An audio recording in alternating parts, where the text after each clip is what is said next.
Bonjour à tous et bienvenue sur cette présentation du jeu Verso. Comment gagner à Verso euh, sur ce jeu qu'on peut jouer soit avec, c'est un jeu de cartes, soit sur Board Game Arena que vous connaissez certainement si vous jouez un petit peu aux jeux de société. Board Game Arena qui est la référence des jeux de société en ligne en tout cas. Verso, c'est un jeu où il y a actuellement 600 personnes qui jouent en tournoi. Voilà, on passera pas les règles. Si vous commencez complètement le jeu, que vous n'avez jamais joué à ce jeu, je vous conseille de lire les règles tranquillement de votre côté pour vraiment les comprendre. Sinon, je vais les passer en revue, mais vite fait.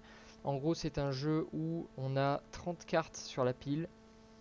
Il y a trois types de couleurs de cartes, donc soit les oranges, soit les vertes, soit les bleues. Il y a des numéros qui vont de 1 à 6 avec des étoiles. Il peut y avoir une étoile.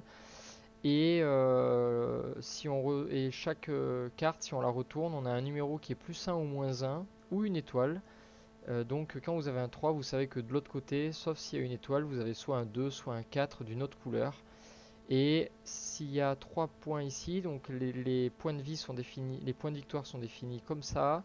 Vous avez 3 points de victoire sur cette carte. Si vous la retournez, vous aurez forcément un 1, donc vous pouvez avoir une étoile.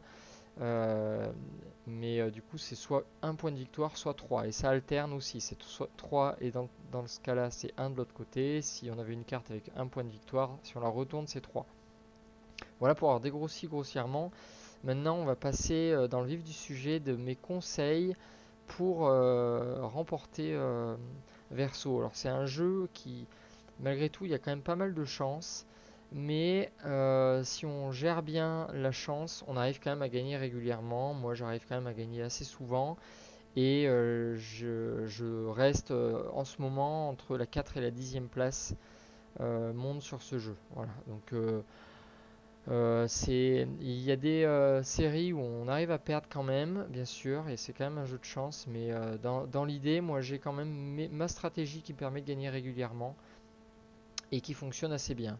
Alors, la première étape, déjà, c'est conseil numéro un, on essaye de poser que des 3 points. Dès qu'on peut, sur les 10 premiers tours de jeu, on va poser que des cartes avec 3 points parce qu'au moins ça va mettre une assise de points solide pour vers la fin, ce sera quand même pratique d'avoir des cartes à fort potentiel de points. Donc dès qu'on peut, on va poser 3 points le plus possible. Voilà, ça c'est mon premier conseil, c'est très important.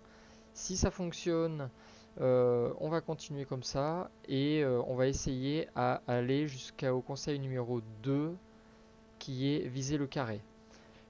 Jusqu'au tour, jusqu'à ce qu'il reste 18 cartes, 17 cartes, voire 15 cartes, on va dire entre la 20e et la 15e carte, il faut essayer d'atteindre un carré. Un carré c'est quoi? C'est 3 cartes dans chaque ligne, donc 3 sur 3, 9. C'est assez bon, je suis bon en maths je trouve. Voilà, donc en fait, on essaie de viser le carré. Donc tant qu'on peut, sur les 7-8 premiers tours, on met 3 points de victoire à chaque fois. Au bout d'un moment, on se dit, ok, maintenant c'est bon, j'ai mis suffisamment de points de victoire. J'essaie de, malgré tout, arriver au carré, même s'il faut mettre des 1 point de victoire. Disons qu'entre le 8e tour jusqu'à 13-14e tour, on va essayer de viser le carré, même si on n'a qu'un point de victoire. Ça, c'est le conseil numéro 2.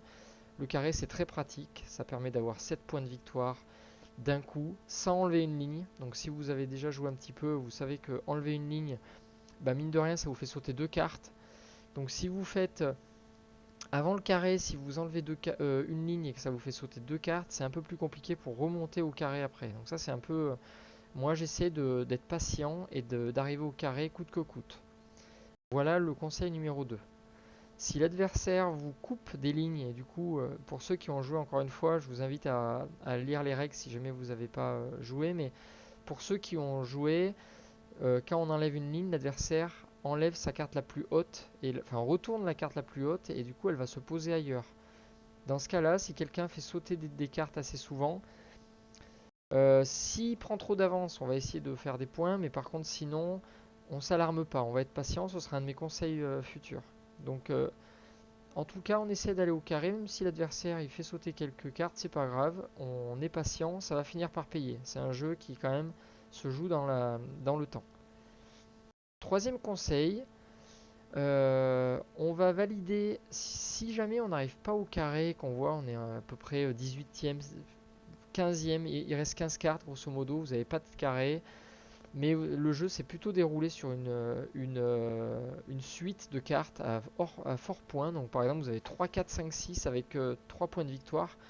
Là, si vous voyez que l'adversaire il a deux cartes qui se suivent dans cette ligne là, par exemple là vous avez 3, 4, 5, 6 bleus, et l'adversaire il pioche une carte et ça lui fait 3, 4 bleus aussi. Là danger, moi je laisserai tomber quand même le carré temporairement et je valide des points. Ça vous assurera des points sans que l'adversaire vous coupe l'herbe sous le pied, et ça peut être dommage parce que du coup vous allez avoir votre carte la plus haute qui va se retourner et qui va basculer en un point de victoire. Donc ça c'est vraiment dommage. Donc ce que je fais moi, c'est si jamais il y a danger, je valide ma série. En gros, à partir de 3 cartes, une suite de 3 cartes, je valide s'il y a danger. Voilà. Si c'est 2 cartes, c'est pas grave, c'est pas un problème d'avoir 2 cartes qui sautent.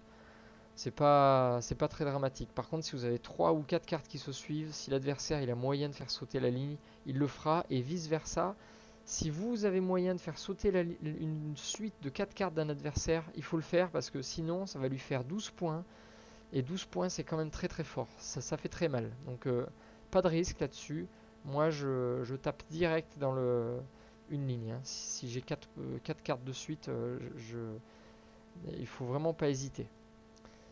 Conseil numéro 4, c'est ce que je vous disais tout à l'heure. Si jamais votre adversaire, peut-être des fois il a peur, moi ça peut arriver aussi, vous jouez un adversaire, il est fort, vous voyez qu'il y a beaucoup de grosses cartes, et vous essayez de tomber, vous voyez qu'il arrive au carré et que vous avez eu du mal, et vous essayez de faire des lignes pour lui faire retourner des cartes. Et ben, si l'adversaire joue bien, il va être patient, il va pas se dépêcher de faire des lignes par peur que vous lui coupiez ses séries.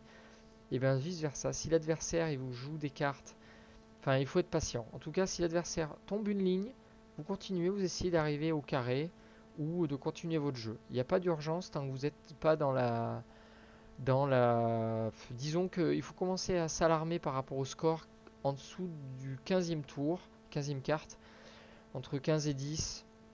Dès que vous arrivez en dessous de 10 cartes dans la pioche, là il faut commencer vraiment à regarder le score et voir où vous en êtes.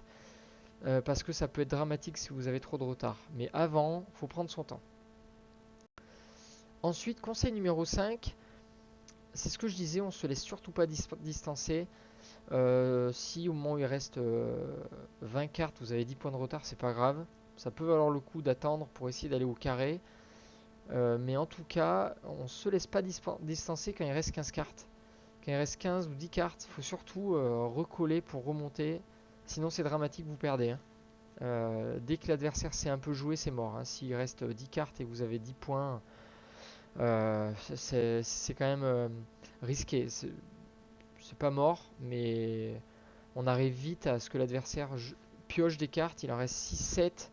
Et là, si vous avez 15 points, c'est fini, hein. C'est très compliqué de remonter, quoi. Voilà. Conseil numéro 6. Une fois que vous avez un carré, s'il reste 20 cartes par exemple, 20, 18 cartes, et vous avez le carré, surtout vous ne dépensez pas toutes vos cartes. Vous tombez pas les lignes, vous restez comme ça. Moi je conseille d'essayer d'aller choper un autre carré. Pour choper un autre carré, c'est très simple. Vous avez 3 sur 3. La stratégie, c'est au tour d'après, si votre adversaire ne vous a pas fait tomber une série. Alors si vous avez fait tomber une série, c'est parfait. Ça voudra dire que vous aurez juste à piocher une carte et espérer l'avoir dans la ligne qui manque. Et vous pourrez rejoindre un 3 sur 3. Je ne sais pas si je suis clair, mais en gros, vous avez 3, 3, 3, 3. Vous avez le carré. L'adversaire, il fait sa ligne. Ça vous fait sauter une carte qui va déplacer ailleurs. Ça veut dire que vous avez une ligne, avec un peu de chance, ça va faire 4, 3, 2 ou 4, 2, 3. En fonction de la pioche, vous allez pouvoir remettre une carte dans le 3 sur 3. Donc là, dans ce cas-là, vous allez gratuitement, sans se fatiguer, récupérer encore 7 points. Ça, c'est les meilleurs des cas. Si l'adversaire sait jouer, il va surtout pas il va pas faire de ligne parce qu'il va connaître le truc, il va vous laisser jouer. Dans ce cas-là, vous piochez une carte et ça va vous faire une ligne à 4, une ligne à 3, une ligne à 3. Et après, si l'adversaire sait jouer, il va vous faire tomber la ligne à 4 pour refaire un carré, mais vous ne gagnerez pas de points. Donc en fait, là l'idée c'est dans le monde parfait, c'est vous faites 3-3-3, après vous faites une quatrième, et après vous faites tomber la ligne de 4 de manière à retomber à 2 dans la ligne, et après vous aurez juste à piocher une carte pour faire 3. Donc ça fera 3-3-3, après on pioche, ça fait 4-3-3, on dirait que c'est une stratégie de foot, mais c'est pas une stratégie de foot, et ensuite vous utilisez la ligne, ça redescend à 2, 2-3-3, et là vous pouvez piocher une carte pour remonter à 3. Et l'idée c'est avoir les carrés qui reviennent régulièrement le plus souvent possible. Ça c'est une stratégie qui marche très bien, ça peut faire 7, 14, 21 points rapidement, sans trop se fatiguer. Si l'adversaire sait jouer, vous arriverez à faire un deuxième carré mais pas 3. Voilà, donc ça peut très bien marcher cette stratégie. Surtout si vous jouez un débutant, le débutant il va vous permettre de faire 2-3 carrés faciles. Donc ça c'est une stratégie qui marche très bien, les carrés. Je reviens sur la stratégie 3. Contre les débutants, une grosse série va vous permettre de gagner sans problème, vraiment sans problème.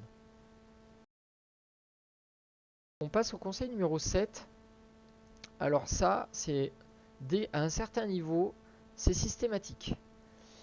Si vous avez une ligne que votre adversaire, par exemple, donc là je pioche le 3, on est en fin de game, il y a un 3 dans la pioche, votre adversaire il voit que vous avez un 3 dans votre jeu, vous n'allez pas pouvoir jouer cette carte là, vous utilisez une ligne, n'importe laquelle, la moins dramatique par rapport au jeu de l'adversaire bien sûr, mais l'idée c'est que l'adversaire ne puisse pas tirer la carte qui est en dessous.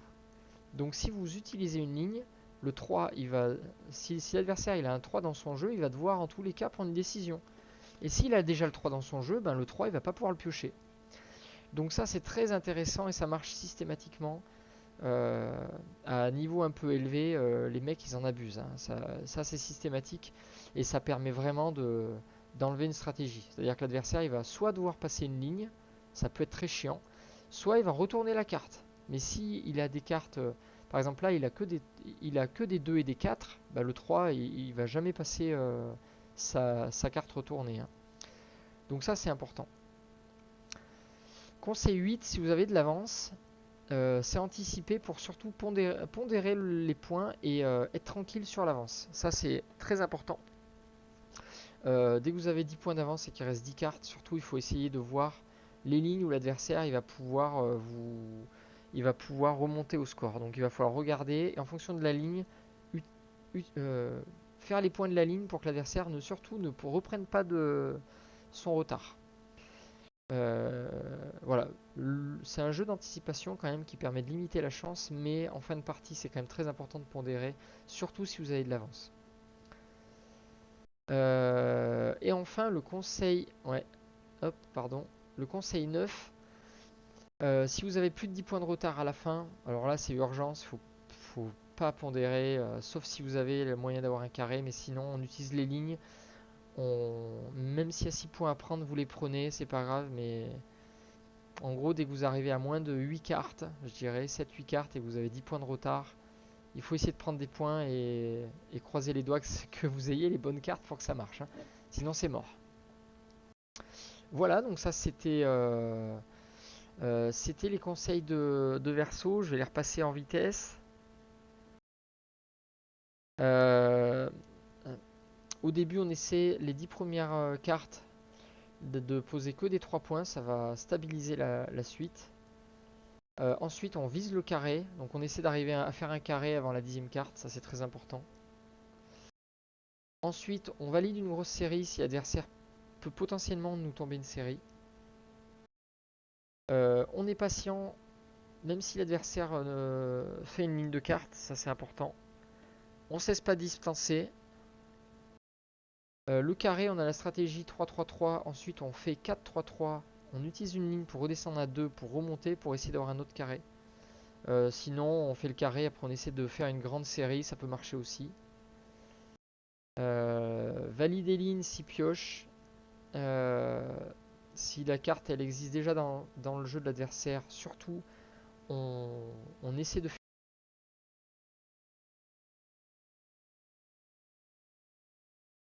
Pardon, on essaie de faire une ligne surtout si son adversaire il peut avoir la carte et qu'il a déjà la carte. Conseil numéro 8, si on a de l'avance, on anticipe, on essaie de faire perdre du temps à l'adversaire, ça c'est très important, et réduire les cartes intelligemment. Et conseil numéro 9, on valide une ligne en urgence si on est en retard. Enfin, si on est en retard, on essaie de remonter. En gros, dès qu'il reste 10 cartes, c'est sauf qu'il peut. Hein. Et j'ai un conseil bonus que j'ai pas mis dans la liste, très important. Moi, je me le fais systématiquement. Si vous avez joué un petit peu, vous savez que quand vous faites une ligne, l'adversaire, sa carte la plus haute, elle est retournée pour aller ailleurs dans la couleur qui correspond. Moi, ce que je fais, les fins de cartes, enfin les fins de ligne, donc les potentielles cartes qui vont être retournées, j'essaie de mettre une carte à 1 point. C'est-à-dire que je préfère avoir un 6, parce que les 6 ils vont être au bout, je préfère avoir un 6 avec 1 point de victoire qu'un 6 avec 3 points de victoire.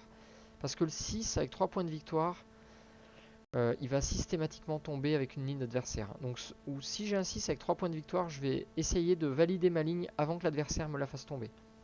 Donc ça marche très bien de protéger sa ligne en mettant un point de victoire sur les cartes les plus hautes.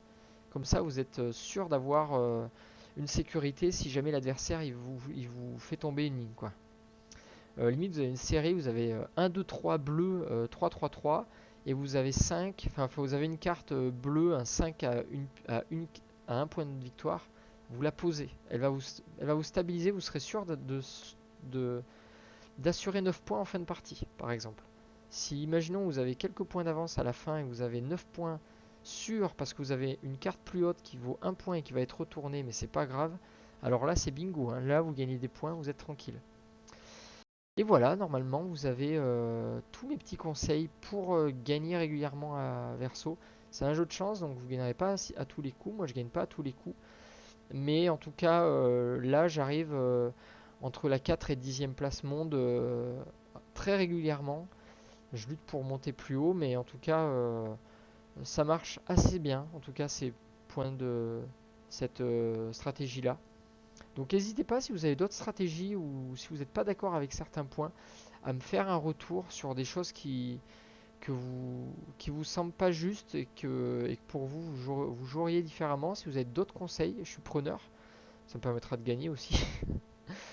Voilà, moi en tout cas c'est comme ça que j'applique le jeu depuis le début et j'ai grimpé très vite.